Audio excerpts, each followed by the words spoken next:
ओही दिन जान हम और उठ जाई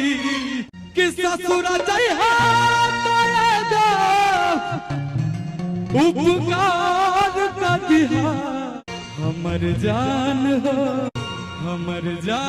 हो अपना हाथे हमर अंतिम संस्कार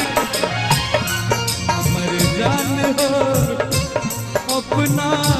हाथे हमर अंतिम संस्कार का दिहा चाहिए तोहर गली कोई और लेके जाई ओही दिन जान हमार औरत उठ जाई ससुर जइहा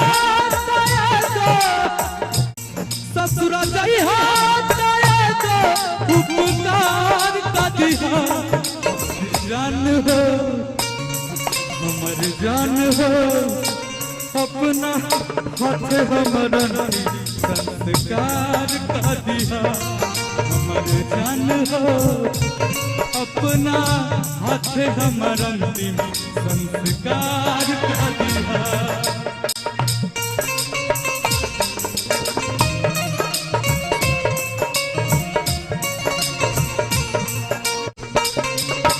अपना फूल भूल दे मुझे नहीं चाहिए तेरा कोई फूल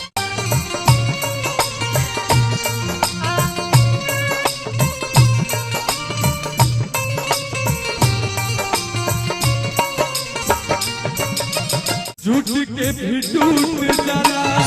नहीं आके नाता कैसन प्रीतिया बनवले विधाता के करा से हाँ सब बोलब के बात सहारा कैसे अकेले हम करब गुजारा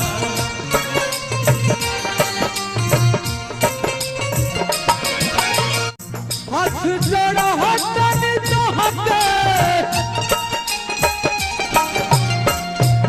हाथ जोड़ा हटन चाहते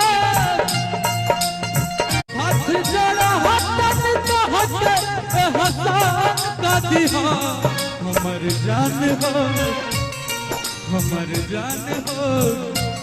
अपना हाथ हमर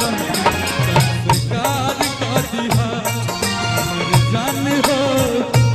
अपना हाथ हमारा